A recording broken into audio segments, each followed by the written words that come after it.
Hi, this is Sailing Odyssey, and today we're doing a little bit of boat maintenance, primarily engine maintenance. We're going to be removing the circulating water pump, or what's sometimes referred to as the fresh water pump. It hasn't been giving us any problems, although I do notice, I do check it on a regular basis. Maybe once a month, once every 2 months, I do check for movement on it, and I do notice that there is some form of leak just on the other side of the water pump. So I don't want to get stuck out there where the water pump may fail on us, and then we're going to have a harder time getting back into the harbor. I know we could always sail in, but it's a tricky place to sail into, very narrow channel. So anyways, we're going to remove it because at the same time, before I even buy another one, because there's a potential for it being 2 different types of water pumps available for this type of engine, and it's very important that we get the correct one, because these things are, if it's an original one, it's like $500, and we don't want to go out and buy the wrong one because they will not accept returns. So let me explain exactly what it is that we're going to be doing. Okay, so this here is the circulating water pump, or the fresh water pump. It turns. Now you see just below it, by the belt over here, there is, I don't know if you can see it there on the thing or not, but there is a bit of a water stain, and I've cleaned it up occasionally. So that's concerning. That means you got a leak on the water pump, and it could damage it. It'll eventually damage it anyways if you keep running it all the time.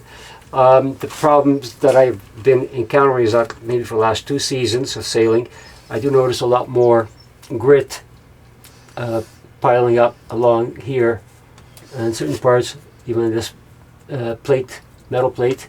Can't really see it, but there's some grit, some black, almost could be referred to as smoke, but what that is basically fragments from the belt that are wearing out due to the movement on the water pump. So my concern with the water pump wasn't so much the leak right here, but it's actually the play in the water pump. I was always checking my pulleys over here. This is like not any movement, and this one over here I got a slight movement. You can see it from an overhead shot. There is some movement over here, and this is troubling me. I'm afraid that this may go, and it can go at any time. You never know for something like that. It could last another 2 years, 3 years, just like that. But or it could just last another week, and we don't want to get stuck with it. So in order to do this, I have to undo these bolts. I have to remove the engine crank. This is your alternator, and this is your water pump, your circulating water pump. I have to remove the belt, so I'm going to release. You can use a pulley holder, and then do the bolts. I just try freehanding them, but they're not coming out easily. They're not coming out at all. They're in there. So I'm going to have to release the alternator. The alternator over here. This bracket, so that it eases off and I can get the belt off, and I'm going to use basically a strap wrench and hold the pulley in position while I undo the bolts, the 4 bolts over here. I'm not sure if this is a 13 millimeter, but that's what I have over here right now. It feels a little bit loose on the bolt for the alternator bracket support. That's what I'm going to use, a 13 mil. I don't have any imperial. I'm assuming this should be all metric. 13 millimeter works out for this bolt size. 14, I don't have a 14 socket, kind of like missing out of my kit, but I have a 14 wrench without, ouch, wet your knuckles. I do not want to use this, but this is what I have right now.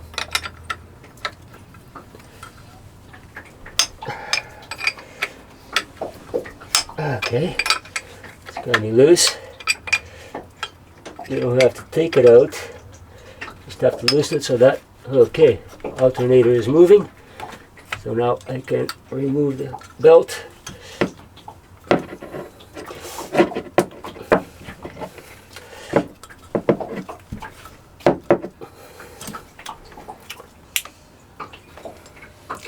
I will be replacing this belt, even though it seems to be okay. Seems to be nowhere anywhere. There is a little chip over here. which I've noticed a long time ago, in just one location. That could even have been from previous installation. Anyways, keep a record of the number, so that way you know what belt size you gotta get. This is our water pump here. It moves okay. It's just that it's got a bit of play this way. I gotta drain out more coolant. So I put some absorbent pads down here for any leaks that can happen. I'm also putting this container down here. There's probably something. Right now I'm not taking out the water pump just yet, but I gotta trying to drain the coolant from the system so I don't have too much stuff dripping off of where the water pump is. I open up my pressure relief cap on top of my engine block over here. So, oops, drip. So I got the pressure relief cap off to allow it to drain out quicker. Small little bottle that I have here right now. This is nowhere near enough for what the engine would take, but I already drained some out the other day, so we'll see what happens, how far I can go. I just have to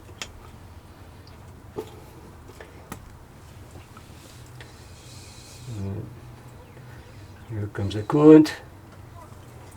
Oh, the level's going down quite a lot on top of the block there, so that's good.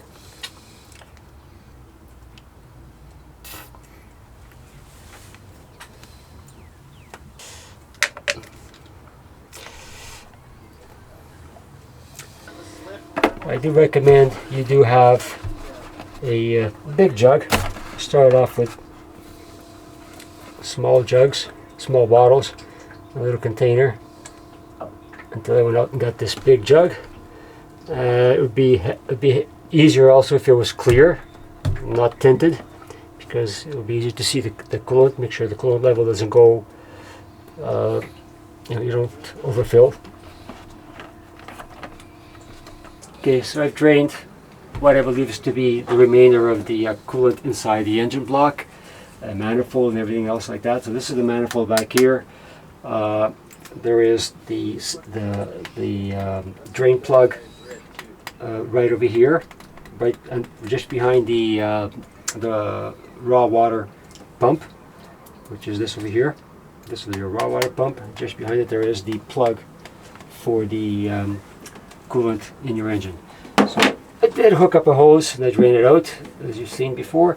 There's supposed to be another, I know there's one drain over here right by the manifold, which I'm not going to touch for now. In order for me to take out the pump, I'm not too concerned about it, but I will remove it later on when I flush the whole system. So that's the manifold back here. And there's supposed to be something else by the alternator here, the petcock. So I don't know, this is the petcock. It's supposed to drain out, allowed to drain out more coolant. But for now, I think I'm okay. I won't be dripping too much coolant out because I think all the coolant is already, pretty much all of it out. There will be a little bit of dripping, I'm pretty sure, once I open up the pump over here. And that's what I'm going to try and attempt to do next. I'm going to start taking out the pulley off of the water pump.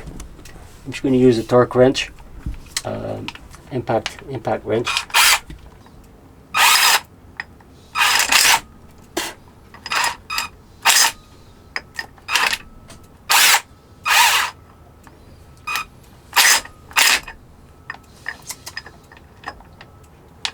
But you can also use one more to go.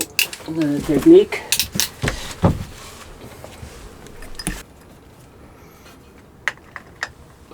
Using a strap wrench to secure it, to hold the pulley in place. And it did. So keep note of the bolts you're taking out, so you don't lose them, and you know which ones go where.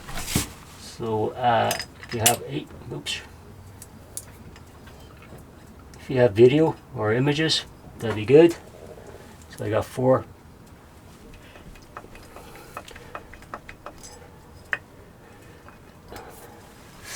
May have to get a hammer.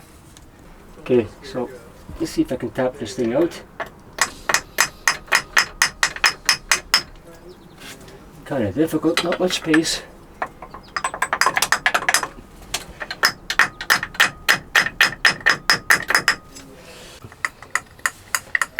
There we go. This is the cap. I'm going to have to... There's some stuff. Looks like there is some corrosion happening going on over here on the outside of this. So this is the pulley head. And this is our pump right here. And this pulley head with the belt turns the pump. I had to take out the pulley head because I need to get to these bolts underneath it. So these are the bolts for the pump itself. 1, 2, 3, 4, 5. I also have to take out these hoses. I have to disconnect them because then I have to take them out. I'm going to replace these hoses as well. Let's see if we can get to this now.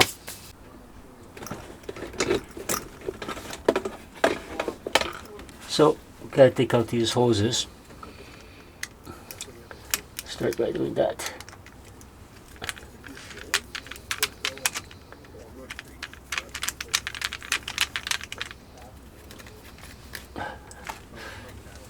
This is all original, nothing's ever been touched. You could tell by the fact that it's still got the paint, the gray paint on it.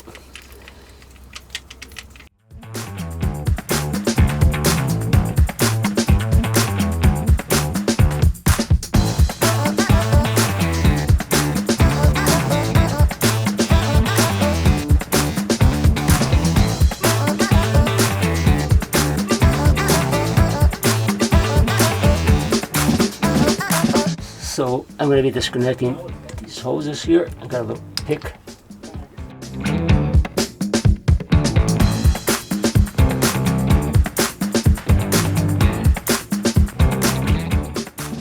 So we have 1, 2, 3, 4, 5 bolts to remove. Having a hard time taking out this hose over here, so maybe when I pull it out, it might be a little bit easier or make it worse. I don't know.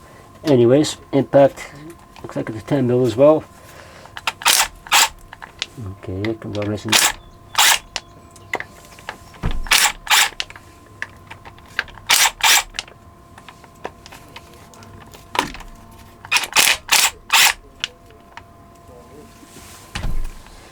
Already coming down a little bit of coolant. Keep track of your bolts. You've got washers on them and they're long.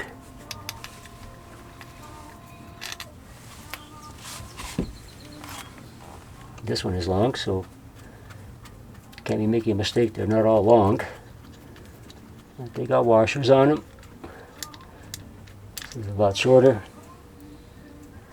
Looks like you used some sort of a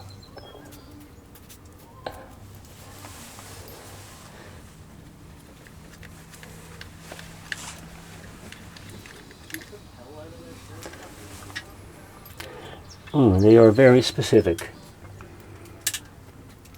I should probably put a mark on these. This is the bottom one. Second one up to the very top.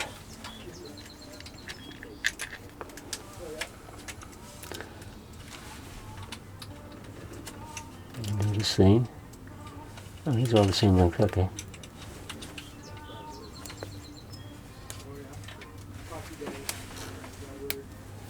And all the same length. These two in the bottom, I think, are a different length. No. A bit of rust over here, I guess, from the coolant that has seeped out. Gotta clean these up. Okay. So let's see if we can pull this baby out.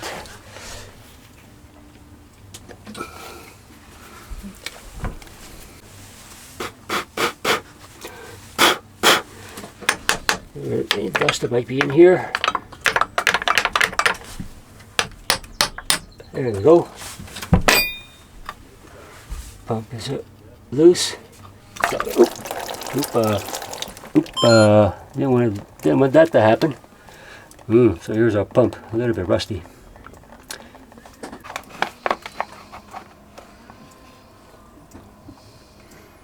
Not much. Oop. Just enough.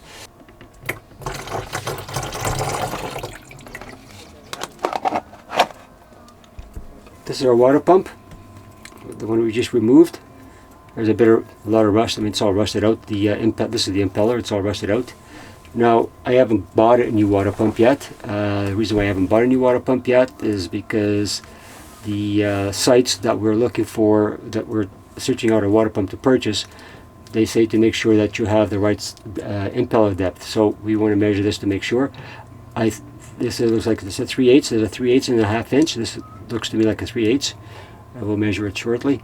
And I think that pretty much goes in line with what the manual that came with the boat says. The model number that we have over here, the model number that's indicated on the manual, seems to indicate that it is a 3/8.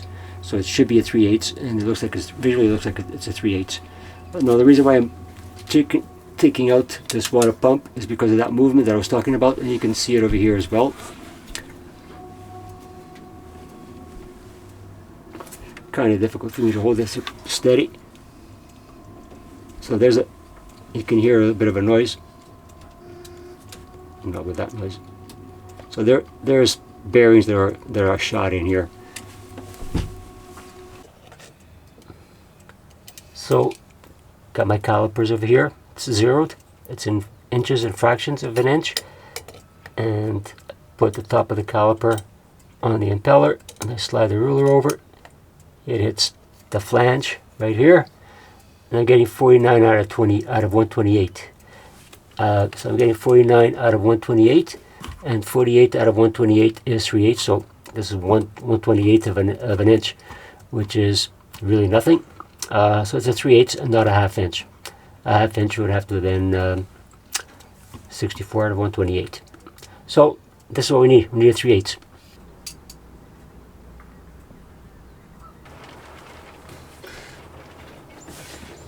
I'm going to clean out this flange over here, this gasket. Sorry, not a flange, but a gasket, or the flange, or the gasket on the flange.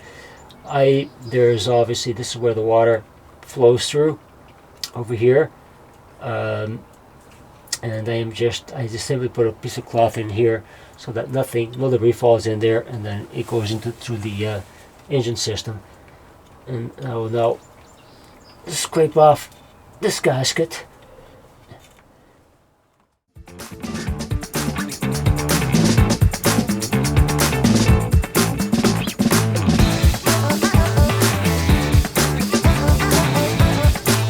If you're interested in following our sailing on Lake Ontario on our Catalina Capri 26 Odyssey, subscribe to the channel so you won't miss any episode. Thank you for watching. Much appreciated.